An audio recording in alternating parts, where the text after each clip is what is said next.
mahasiswi program studi Pendidikan Guru Madrasah Ibtidaiyah Fakultas Tarbiyah IAIN Kebumen. Di sini saya akan memaparkan tentang model-model pembelajaran pendidikan kewarganegaraan.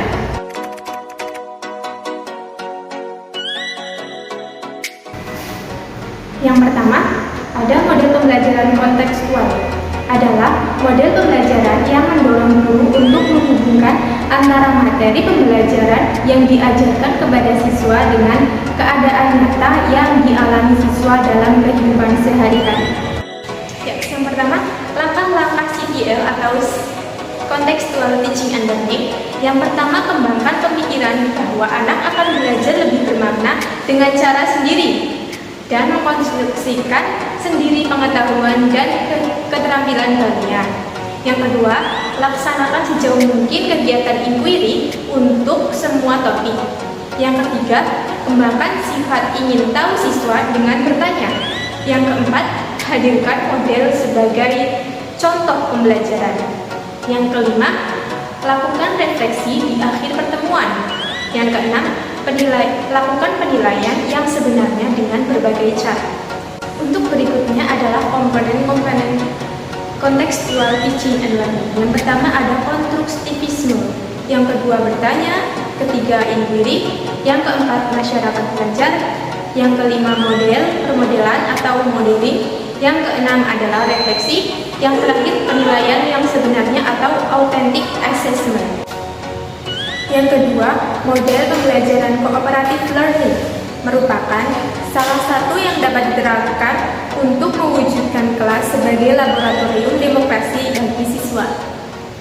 Langkah pembelajaran kooperatif yang pertama atau fase pertama, menyampaikan tujuan dan motivasi belajar.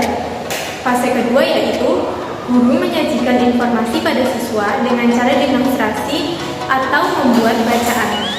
Fase yang ketiga yaitu mengorganisasikan ke dalam kelompok kooperatif.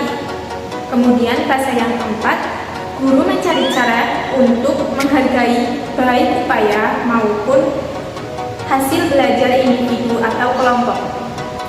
Kemudian model pembelajaran kooperatif yang dikembangkan dan dapat diterapkan dalam proses pembelajaran cukup bervariasi.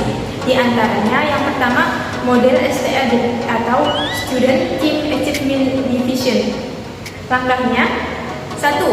Siswa dibagi dalam beberapa kelompok yang terdiri dari 4 sampai 5 orang. Yang kedua, tiap anggota tim saling membantu dalam menguasai bahan ajar.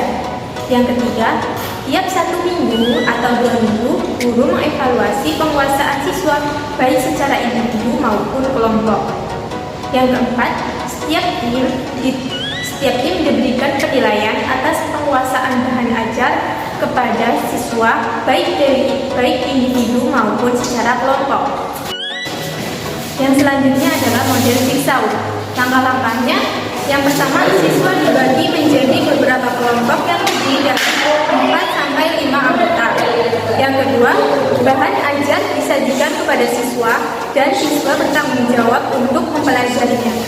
Yang ketiga, para anggota bertanggung jawab untuk mempelajari satu bahan ajar yang sama dan selanjutnya saling berkumpul untuk mengkaji bagian bahan ajar tersebut. Yang keempat, kelompok pakar kembali ke kelompok semula atau home team dan menyampaikan materi yang dipelajari dalam kelompok pakar. Yang kelima, setelah diadakan pertemuan dan diskusi dalam kelompok asal, para siswa dievaluasi secara individu mengenai bahan yang telah diperoleh. Kemudian, GI atau Group Investigation.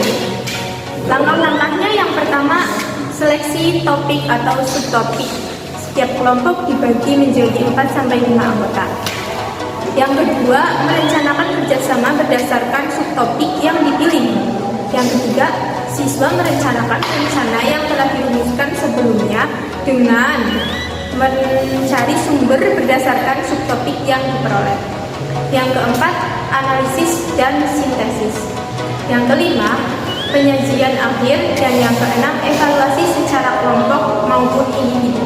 Baik, yang selanjutnya adalah model pembelajaran role playing atau bermain peran. Selanjutnya model yang ketiga yaitu model pembelajaran berbasis portofolio. Langkah-langkahnya yang pertama yaitu pendahuluan, langkah kedua kegiatan inti. Dalam kegiatan inti terdapat langkah-langkah yang pertama mengidentifikasi masalah kebijakan publik dalam masyarakat. Yang kedua, memilih suatu masalah yang akan dikaji siswa. Yang ketiga, menyimpulkan informasi yang terkait pada masalah yang telah dipilih. Yang keempat, mengembangkan portofolio kelas. Yang kelima, menyajikan portofolio.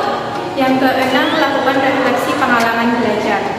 Sedangkan langkah ketiga yaitu penutup.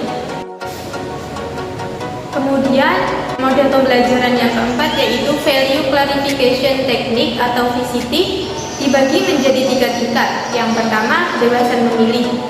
Dalam kebebasan memilih terdapat 3 tahap, yaitu 1. Memilih secara bebas, 2.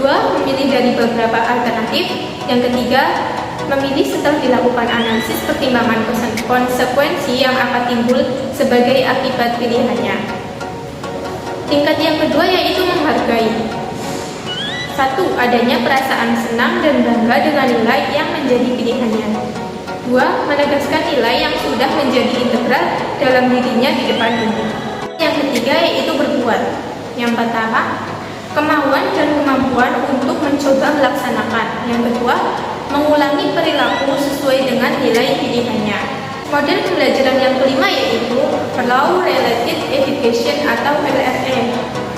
Model LRE dalam pembelajaran PKN memiliki asumsi dasar bahwa PKN menyiapkan warga negara yang sadar hak dan kewajibannya seperti termuat dalam konstitusional serta bertanggung jawab untuk melakukan peran konstitusionalnya tersebut. Agar penerapan model-model pembelajaran LRT, maka memperhatikan beberapa aspek seperti interaksi intensif antara para siswa, serta menghadirkan situasi materi pembelajaran dengan kasus-kasus yang sesungguhnya terjadi atau pernah terjadi.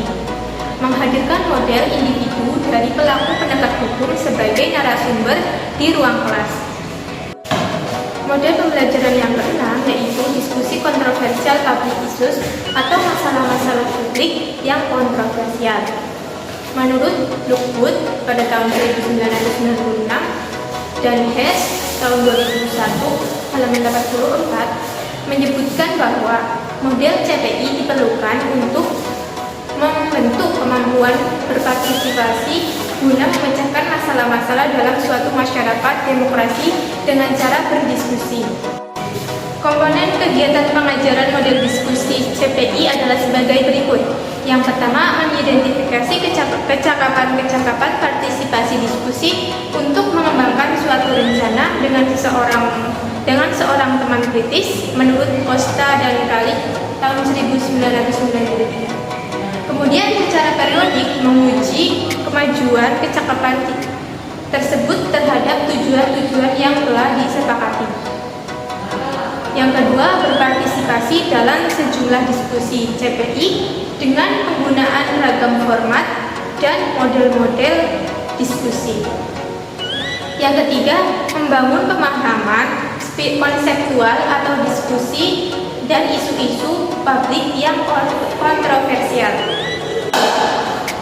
Yang keempat, mempertimbangkan beberapa isu-isu pedagogis kontroversial dari diskusi-diskusi CPI. Yang terakhir, mengembangkan kurikulum diskusi CPI untuk ketepatan konteks pengajaran siswa dan jika memungkinkan menciptakan pengguna dari yang telah ada dengan sumber CPI kualitas yang tinggi sebagai bagian dari proses desain kurikulum menurut Hess tahun 2001 halaman 92. Demikian pemaparan tentang model-model pembelajaran.